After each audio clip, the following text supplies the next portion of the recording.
Estábamos en la boda de mi hermana cuando ocurrió. Yo llevaba un vestido verde oscuro, largo, con la espalda al aire. Me acuerdo porque una tía mía me dijo que parecía una actriz. Andrés, mi marido, llevaba un traje azul marino. Siempre impecable, siempre correcto. Era una noche de fiesta, de baile, de brindis, y también fue la noche en la que, sin pensarlo, besé a otro hombre. Fue un error, sí. Pero no fue un accidente. No voy a mentirte, lo pensé antes de hacerlo.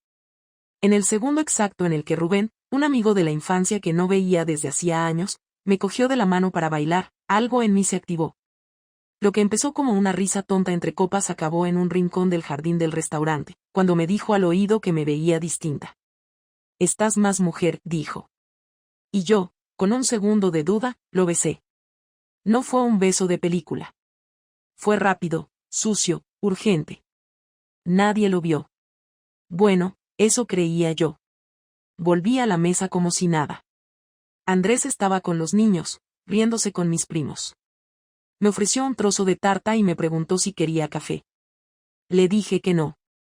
Me temblaban las piernas. Esa noche, ya en casa, no dormí. Andrés roncaba a mi lado, y yo miraba el techo sabiendo que había cruzado una línea de la que no iba a volver. Pero no era solo el beso. Era todo lo que representaba, la señal de que mi matrimonio, aunque aún seguía en pie, por dentro ya se estaba cayendo a trozos. Lo curioso es que ni siquiera estaba buscando nada. No salí esa noche pensando en traicionar a nadie. Pero cuando sentí de nuevo algo tan básico como el deseo, el simple hecho de gustarle a alguien, me di cuenta de lo muerta que me sentía en mi propia casa. Y no era culpa de Andrés. O no solo suya. Yo llevaba años apagada. Y lo peor es que me había acostumbrado. Andrés y yo éramos como dos compañeros de piso eficientes. Padres responsables, vecinos correctos, pareja modelo. Pagábamos facturas, íbamos a reuniones escolares, organizábamos vacaciones y comprábamos fruta los domingos. Pero no hablábamos de nada que no fuera logístico. Lo nuestro era una agenda compartida, no una historia de amor. Y entonces, después del beso, Rubén me escribió. Fue un mensaje corto. No sé si fue una locura o lo mejor que nos podía pasar. Lo borré. No respondí. Pero tampoco lo bloqueé. Y eso lo dice todo, ¿no? Pasaron 2 días. Luego 3.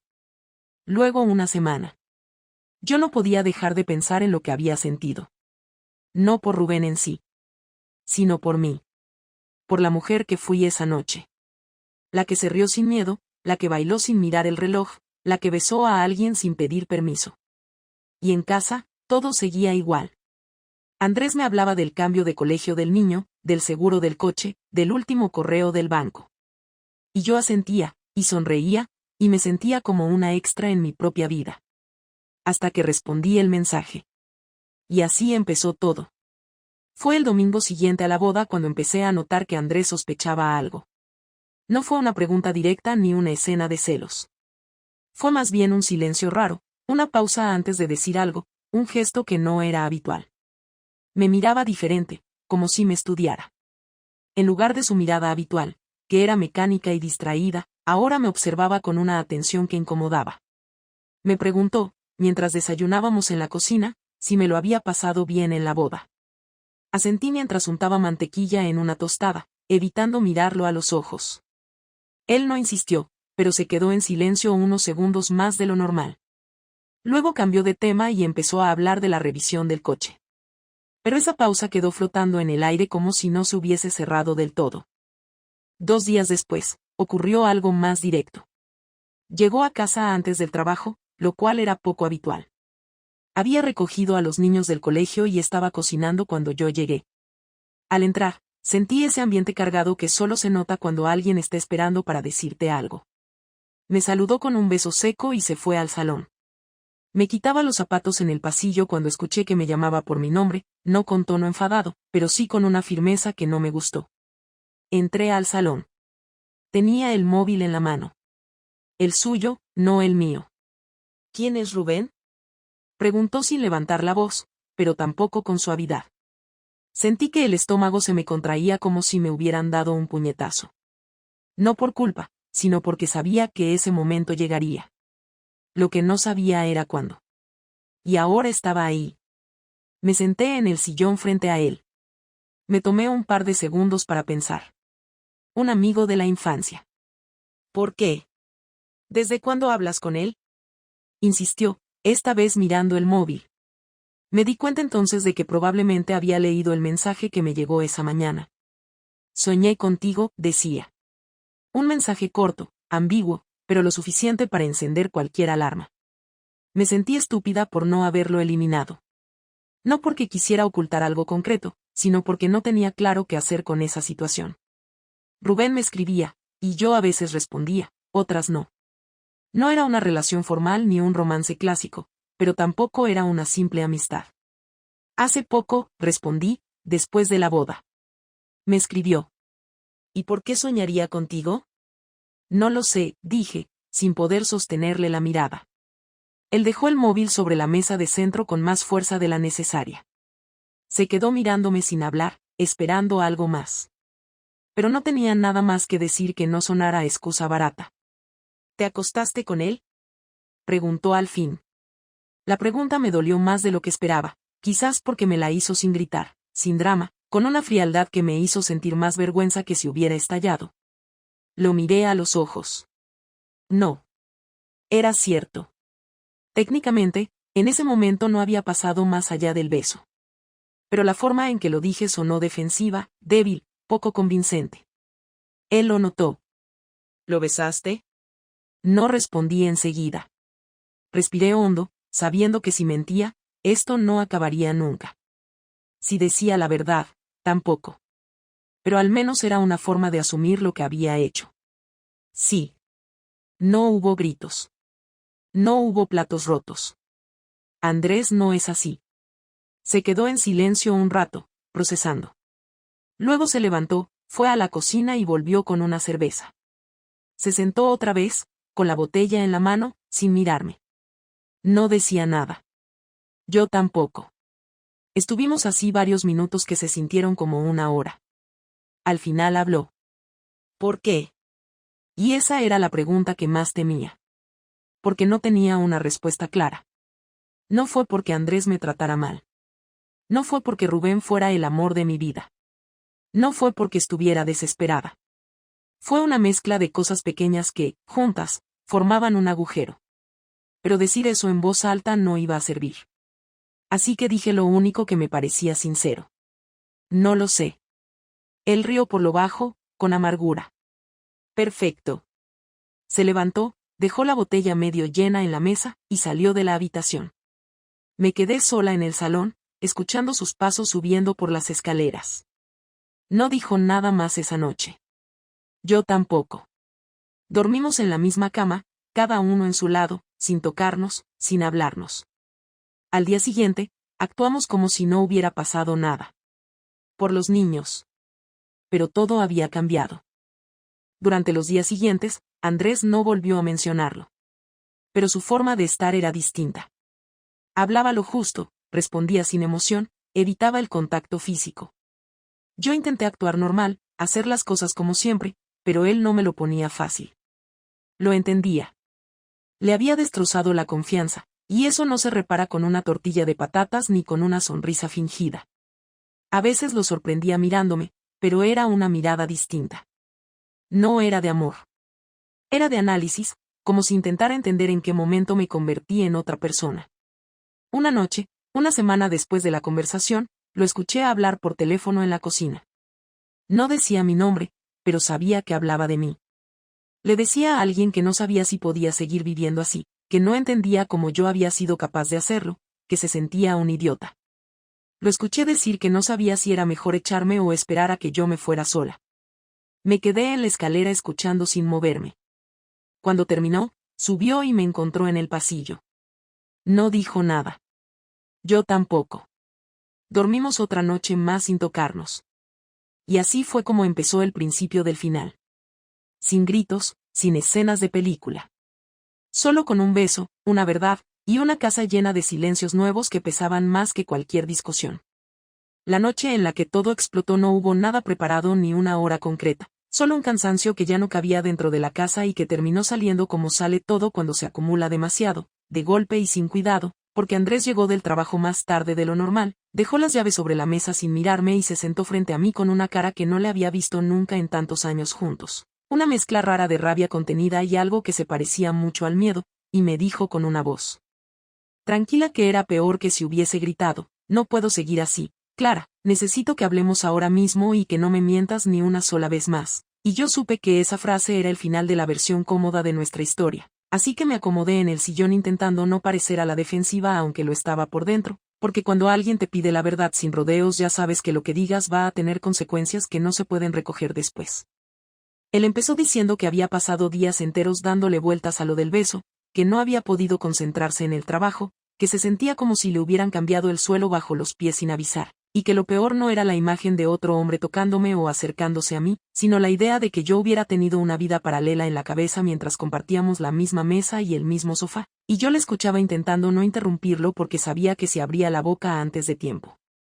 Iba a decir algo torpe, algo defensivo, algo que solo iba a empeorar las cosas, pero cuando terminó y se quedó esperando una respuesta, no pude hacer otra cosa que decirle que no había planeado nada, que no había sido una aventura organizada ni una traición pensada durante meses, sino algo que pasó porque me sentía invisible y porque alguien me miró de una forma que hacía años que no sentía. Y él soltó una risa corta que no tenía nada de humor y me dijo que eso era justo lo que más le dolía. Que yo hubiera preferido una mirada ajena a lo que habíamos construido juntos durante más de una década.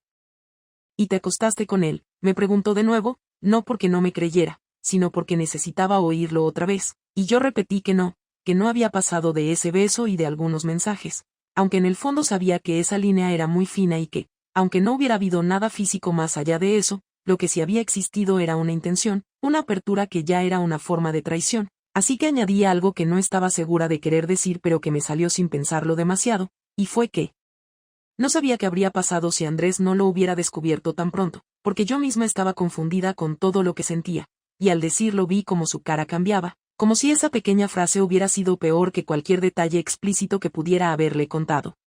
No sabes lo que estás diciendo, respondió, levantándose del sillón y empezando a caminar por el salón, y en ese momento sí subió el tono de su voz aunque no llegó a gritar: me estás diciendo que no fue un error, que fue una decisión, aunque no supieras hasta dónde ibas a llegar, y yo intenté explicarle que las cosas no siempre son tan claras, que a veces una persona puede sentirse atrapada en su propia vida sin odiar a quien tiene al lado, que no todo es blanco o negro, pero cada frase que decía parecía enfadarle más porque para él, y lo entendía, yo estaba buscando justificar algo que no tenía justificación.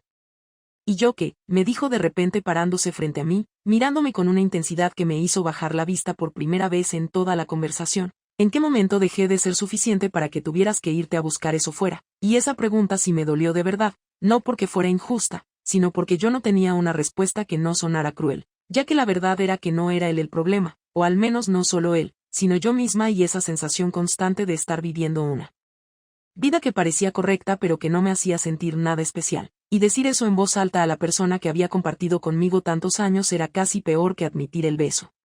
No es que no fuera suficiente, le dije con una voz que ya no era tan firme, es que yo no me sentía nada, ni buena ni mala, solo estaba ahí, haciendo lo que se suponía que tenía que hacer. Y Rubén apareció y me recordó que todavía podía sentir algo, aunque fuera un error, y Andrés negó con la cabeza como si no pudiera creer lo que estaba escuchando, y me contestó que eso era una forma muy cómoda de quitarme la responsabilidad de encima, que muchas personas se sienten vacías en algún momento de su vida y no por eso deciden cruzar esa línea, que yo había elegido hacerlo y que ahora tenía que cargar con lo que eso significaba.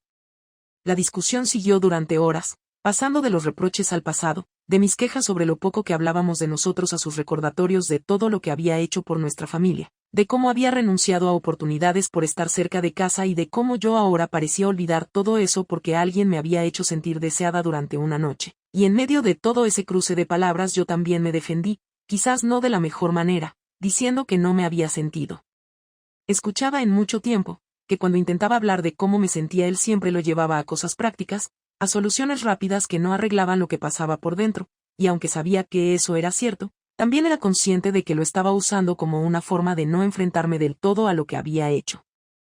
En un momento dado, cuando ya estábamos los dos agotados, Andrés se sentó de nuevo y me miró con una calma que daba más miedo que la rabia, y me dijo algo que no esperaba. No sé si quiero seguir casado contigo ahora mismo, pero sí sé que no puedo fingir que no ha pasado nada, así que necesito que me digas toda la verdad, no solo lo que te conviene contar. Y ahí me quedé callada unos segundos que parecieron eternos, porque decir toda la verdad significaba admitir no solo el beso, sino también los mensajes, las fantasías, las conversaciones en las que me había permitido imaginar una vida distinta aunque nunca hubiera tenido el valor de llevarla a cabo, y cuando finalmente hablé lo hice despacio, explicándole que Rubén y yo habíamos seguido escribiéndonos después de la boda, que no había habido encuentros secretos ni planes concretos, pero sí una tensión que yo había alimentado porque me hacía sentir viva de una manera que no estaba sintiendo en casa. Cuando terminé, Andrés no dijo nada durante un rato largo, y yo pensé que quizás iba a levantarse y marcharse, o a decir algo definitivo que cerrara esa noche, pero en lugar de eso se quedó ahí, mirando al suelo, y finalmente me dijo que lo que más le dolía no era solo la idea de que yo hubiera querido a otro, sino que hubiera sido capaz de seguir mirándolo a él cada día como si nada, de compartir desayunos y conversaciones normales mientras por dentro llevaba todo eso, y no pude negarlo porque era exactamente lo que había hecho, así que lo único que me salió fue pedirle perdón, no de una forma dramática ni llorando, sino de una manera cansada, sincera, diciendo que sabía que lo había herido y que no esperaba que lo arreglara de un día para otro, pero que no quería seguir viviendo en una mentira. La conversación terminó sin una decisión clara, lo cual fue casi peor que una ruptura directa, porque nos fuimos a la cama con esa sensación de que nada estaba resuelto y de que lo que venía después iba a ser aún más complicado, y mientras me daba la vuelta en la cama, con Andrés de espaldas a mí, entendí por primera vez que el verdadero daño no estaba en el beso ni en los mensajes, sino en la grieta que había abierto entre nosotros, una grieta que ya no iba a cerrarse solo con buenas intenciones o con el simple paso del tiempo. 3 días después de aquella conversación, Andrés no durmió en casa. Me dijo por la mañana que tenía una reunión fuera de Zaragoza, en Valencia, que probablemente dormiría allí y que no me esperara. No me preguntó nada, no me reprochó nada, simplemente lo dijo con esa frialdad meticulosa que había adoptado desde que todo salió a la luz. Se fue con una mochila pequeña, ni siquiera miró atrás. Yo no dije nada. Solo asentí y cerré la puerta cuando se marchó. Sabía que no se trataba de trabajo, o al menos no exclusivamente. No necesitaba confirmarlo. El gesto lo decía todo. Lo que Andrés estaba haciendo era medir la distancia emocional entre nosotros, decidir si esa línea que habíamos cruzado juntos ya no tenía regreso. Y yo lo estaba dejando hacer, como si esperara un veredicto que no dependía de mí, porque en ese punto ya sabía que no tenía ningún control real sobre lo que iba a pasar. La casa en silencio me resultaba más pesada que nunca. No era un silencio vacío. Era uno tenso, de esos que hacen ruido aunque no haya sonido. Los niños notaban el cambio. No preguntaban nada, pero evitaban quedarse a solas conmigo. Su padre, aún ausente, seguía siendo su refugio. Yo era la incómoda, la presencia que recordaba que algo se había roto. Intenté mantener la rutina, cocinar, limpiar, hacer como si todo siguiera igual, pero era inútil. Las cosas que antes ocupaban mis días ahora se sentían mecánicas, como si las repitiera por inercia, sin propósito real. Y justo cuando pensaba que lo peor era la espera, llegó la noche siguiente y Andrés volvió sin avisar. Entró a las 11, con la misma mochila y la misma expresión inexpresiva. Me encontró en la cocina, fregando unos platos que ya estaban limpios solo para hacer algo. Se quedó de pie en la puerta, observándome un momento. He hablado con un abogado. Esa frase cayó como un golpe seco. Dejé el plato en el fregadero y lo miré sin moverme. No dije nada. Andrés se acercó, dejó la mochila sobre la mesa y se cruzó de brazos. No he firmado nada. Solo quería saber cómo sería el proceso. ¿Qué pasa con la casa, con los niños, con todo? Asentí. Él continuó hablando sin alterarse, como si me estuviera leyendo un informe. Me explicó que legalmente, si había pruebas de infidelidad, él podía solicitar ciertas condiciones favorables. Dijo que no lo haría, que no pensaba convertir esto en una guerra, pero que quería que yo supiera que ya había dado el primer paso. ¿Y esto es lo que quieres? Pregunté finalmente. Andrés se apoyó contra la encimera y me miró por fin con expresión clara. No lo sé. Todavía no. Pero necesito que entiendas que esto no se va a resolver con una conversación o con unos días de distancia. No me interesa salvar un matrimonio que me hace sentir como un idiota. No supe qué responder. Me senté en una de las sillas de la cocina, esperando a que siguiera. Y lo hizo, pero no con la voz firme de antes, sino con otra más personal, más directa. Tú sigues aquí como si estuvieras esperando que yo decida por ti. Pero esto también es tuyo. ¿Quieres estar conmigo? ¿O solo estás aquí porque no sabes a dónde ir? Me costó responder.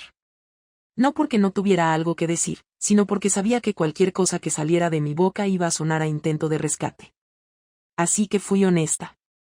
Estoy aquí porque todavía creo que esto puede arreglarse. No sé cómo, pero quiero intentarlo. Él asintió una sola vez y no dijo nada más. Subió las escaleras y se encerró en la habitación. Yo dormí en el sofá esa noche, no porque él me lo pidiera, sino porque entendí que ese espacio ya no era mío. A la mañana siguiente, cuando bajé, encontré un sobre en la mesa con mi nombre. Dentro había una carta. No una carta romántica ni una despedida dramática.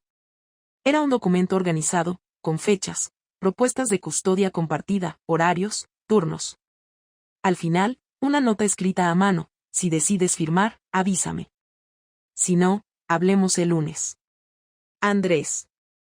Leí esa carta 3 veces. No por el contenido, sino porque intentaba encontrar en su letra alguna señal de duda, algo que me permitiera pensar que aún no estaba todo perdido. Pero no había nada. Solo datos, horarios y una conclusión lógica. Esa era la forma de Andrés de vengarse, no con insultos, no con gritos, sino sacándome de su vida con método, con precisión, como si yo hubiera sido un error que ahora necesitaba corregir con cuidado. Me pasé todo el día en piloto automático. No respondí a la carta, no le escribí, no subí a hablar con él. Y esa noche, cuando los niños ya dormían y la casa volvía a estar en silencio, me serví una copa de vino que no terminé y me senté en la terraza. Pensé en Rubén por primera vez desde que todo estalló. No con nostalgia ni con deseo, sino con distancia. Me di cuenta de que no quería estar con él. Ni con nadie. Solo quería volver a sentir que podía entrar en mi casa sin sentir que le debía explicaciones a cada pared. Pero esa sensación no iba a volver, y lo sabía. A la mañana siguiente, Andrés me sorprendió bajando temprano. Preparó café como siempre y dejó 2 tazas sobre la mesa. Me senté frente a él. No hablábamos, solo nos mirábamos. En ese momento supe que no iba a firmar el documento todavía. Tenía que decirle algo antes. Y lo hice. Quiero que me odies, si eso te ayuda. Pero no quiero que me borres de tu vida sin darme una última oportunidad.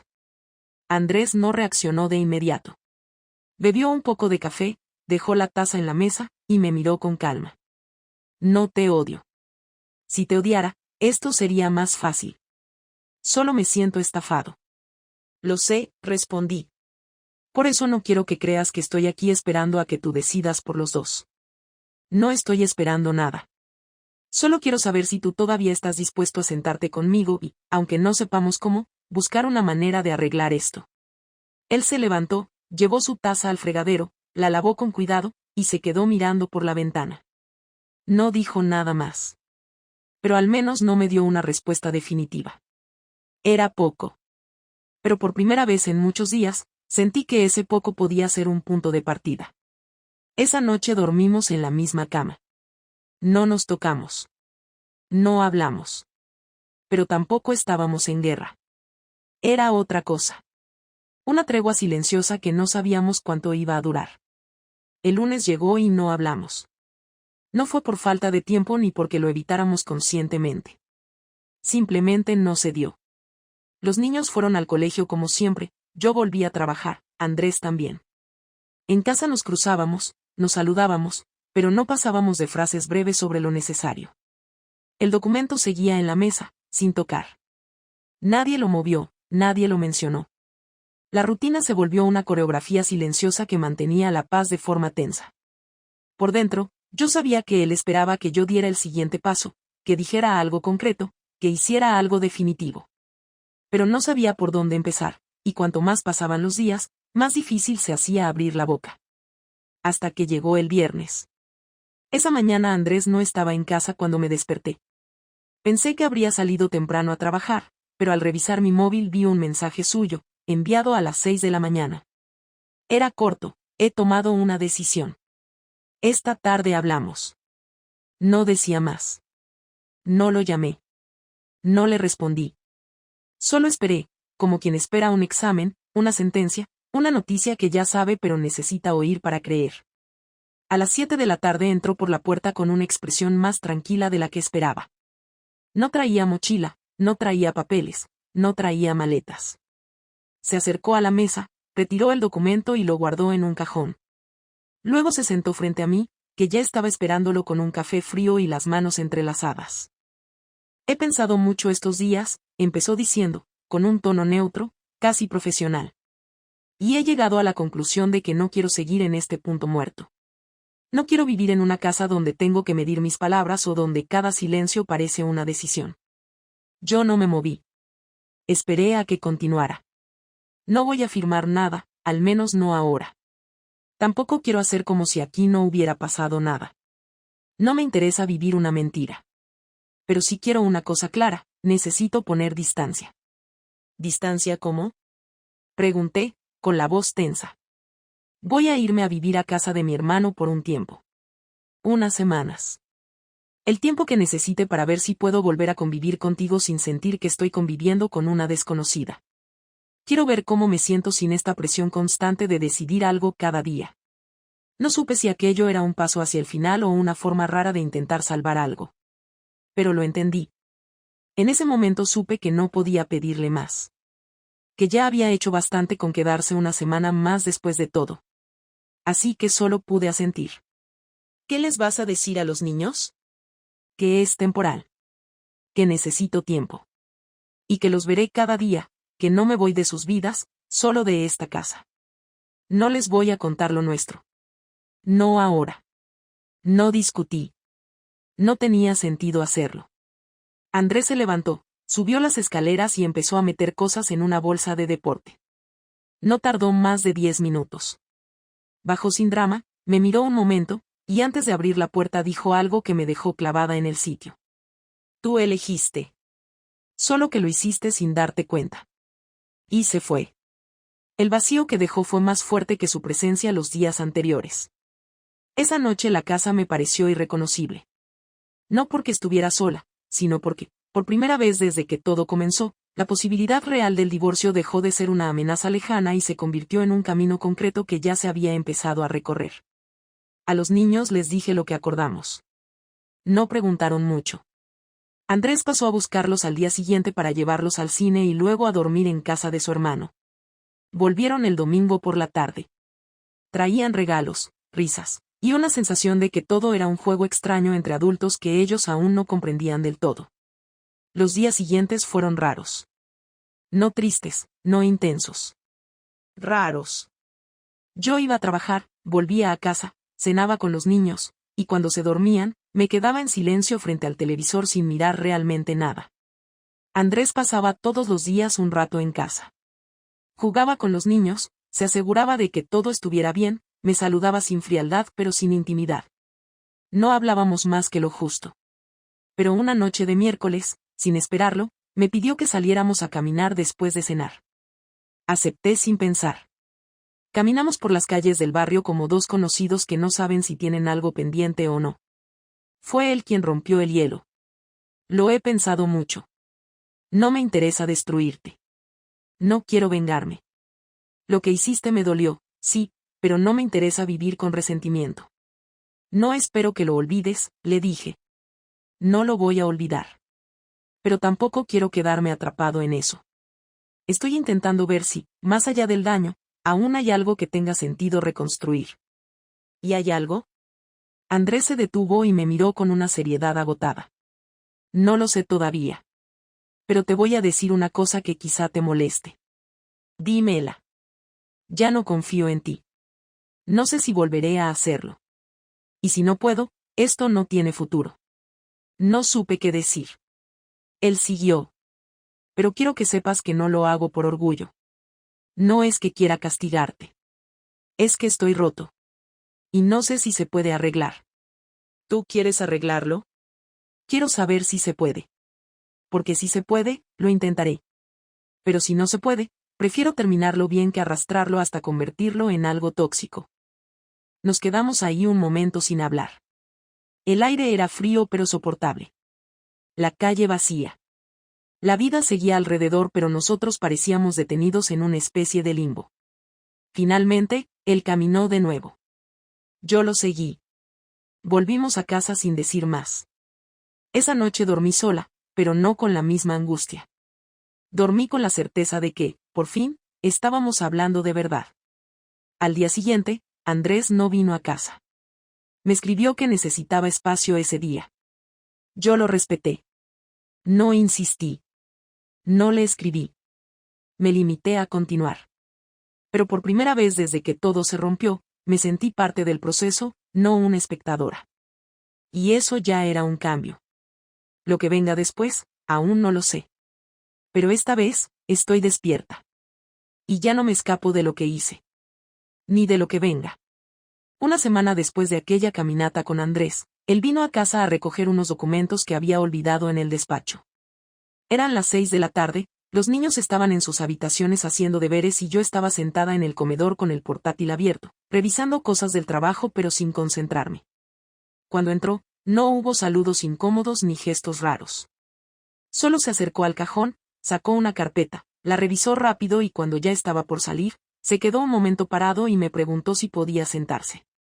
Asentí sin decir nada. Se sentó al otro lado de la mesa, apoyó los brazos y me miró con una expresión que ya no era tan dura. Era una expresión de alguien que ya no busca culpables, solo claridad. Yo cerré el portátil sin apurarlo. Sabía que lo que venía era importante, aunque no tuviera forma definida.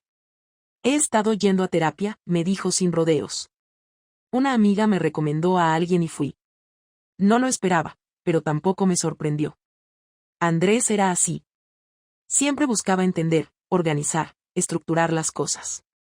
Incluso el dolor. Aún así, me costó imaginarlo hablando con alguien sobre nosotros, abriéndose con desconocidos, verbalizando detalles de algo que hasta hacía poco ni siquiera nombrábamos entre nosotros. ¿Y te está ayudando? Sí. Bastante. No me arregla la vida, pero me hace ver cosas que antes no entendía. No solo de ti. De mí también. Esperé sin interrumpirlo. Él continuó. Me di cuenta de que pasé años exigiéndote cosas que yo mismo no daba.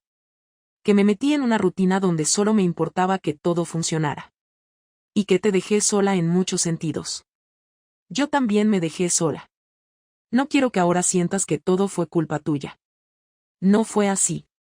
Lo sé. No vengo a decir eso. Solo quiero que entiendas que estoy dispuesto a asumir mi parte. Pero eso no borra lo que pasó. Ni lo que siento todavía. ¿Y qué sientes? Todavía estoy dolido. Todavía tengo imágenes en la cabeza que no puedo quitarme. Y no me refiero al beso. Me refiero a imaginarte queriendo a otro. Pensando en otro. Siendo otra persona con otro. Y luego viniendo a casa conmigo como si nada. Me mordí el labio, sin saber cómo responder. Andrés me miraba fijo, no con rencor, sino con una especie de calma exigente. Como si me diera permiso para hablar, pero esperando que esta vez no dijera solo lo cómodo. Así que no lo hice. Yo no estaba bien. No contigo, no conmigo. No justifico nada, pero tampoco quiero fingir que fue solo un error aislado. No lo fue. Fue una consecuencia. Y si tú no lo descubrías, probablemente habría seguido. No por amor. Ni por deseo. Por escape. Porque era más fácil eso que sentarme contigo y decirte que me sentía vacía. ¿Por qué no lo dijiste? Porque no sabía cómo. Porque cada vez que intentaba acercarme, me encontraba con un muro. Y porque a veces yo también era un muro. No sabíamos hablar de lo que pasaba. Solo de lo que hacía falta hacer. Andrés bajó la mirada, cruzó los brazos y respiró hondo. No buscaba pelea. Solo escuchaba. El problema es que ahora no sé si quiero seguir con alguien que me rompió de esa forma. Yo tampoco sé si quiero seguir siendo la persona que te rompió. Entonces, ¿qué hacemos? Esa pregunta, que parecía tan básica, era la que llevaba semanas rondando en el aire sin que ninguno se atreviera a formularla con todas las letras. Y ahora que estaba sobre la mesa, no sonaba como una amenaza ni como una salida rápida. Sonaba como lo que era, una necesidad. Podemos darnos un plazo. Un tiempo concreto. Hacemos terapia, hablamos, vemos cómo nos sentimos. Sin promesas, sin condiciones, pero con la intención de averiguarlo de verdad. Y si después de eso uno de los dos sigue sintiendo que no puede más, entonces lo hablamos como adultos. Andrés no respondió enseguida. Se tomó su tiempo. Lo pensé. Tal vez era demasiado pedir. Tal vez ya era tarde. Pero no tenía nada más honesto para ofrecer. Al final, me miró. Vale. 3 meses. Y si al final de esos 3 meses alguno de los dos no quiere seguir, lo dejamos. Sin reproches. 3 meses. Pero no vivimos juntos. Yo sigo en casa de mi hermano. Nos vemos con los niños. Hacemos terapia. Y cada semana hablamos, aunque sea media hora, solo los dos. Nada de culpas. Nada de fingir. De acuerdo. Esa noche se quedó un rato más con los niños, cenó con ellos, les ayudó con una tarea, y cuando se fue, no se despidió de mí con palabras. Solo un gesto leve con la cabeza, como un veremos. No esperaba más. Durante las semanas siguientes, cumplimos. Fuimos a terapia cada uno por su lado. Luego comenzamos a hacer una sesión juntos cada 2 semanas. No fue fácil. Las primeras veces fueron incómodas, tensas. Cada frase parecía tener un filo. Pero con el tiempo, empezamos a hablar sin tanta carga. Empezamos a recordar cosas buenas. También cosas malas, pero con más comprensión. Nos reímos un par de veces. Incluso discutimos con menos violencia. Empezamos a descubrir que, aunque el vínculo estaba roto, no todo lo que había entre nosotros era solo daño. Había restos de complicidad. Había cosas que sí funcionaban. Y otras que, ahora, veíamos con más claridad. Los niños también cambiaron. Nos veían más tranquilos, más cordiales. Preguntaban menos. Se mostraban menos tensos. Como si sintieran que algo se estaba reordenando, aunque no supieran qué. En casa de su tío, Andrés empezó a quedarse menos tiempo. Volvía más seguido, a veces solo a cenar. Otras veces pasaba a buscar un libro, una chaqueta, o cualquier excusa. Pero no volvía a dormir. Mantenía el acuerdo. Y yo lo respetaba. No lo presionaba. No lo provocaba. Solo lo recibía. Una noche de sábado, después de dejar a los niños en casa de unos amigos, nos vimos en una cafetería cerca del centro. Pedimos un vino y hablamos como 2 adultos que ya no discuten por lo que fueron, sino que intentan entender si aún quieren ser algo. Fue una conversación tranquila. Por primera vez, sin tensión. Al final, cuando ya nos íbamos, Andrés me dijo algo que no esperaba. A veces te miro y me cuesta reconocer a la mujer con la que me casé. Pero otras veces te escucho y me doy cuenta de que esa mujer sigue ahí. Yo no supe qué decir. Solo lo miré. No prometo nada, continuó. Pero esta vez quiero decidir desde un lugar más sano. No desde la rabia. Yo tampoco prometo nada. Pero estoy aquí. No me escapé. Él asintió. Nos levantamos. Caminamos un par de calles en silencio. No pasó nada más. Pero por primera vez, entendí que pase lo que pase, ya no tengo miedo. Y esa fue nuestra última conversación antes del final del plazo. Lo que vino después, fue una decisión. Y la tomamos juntos.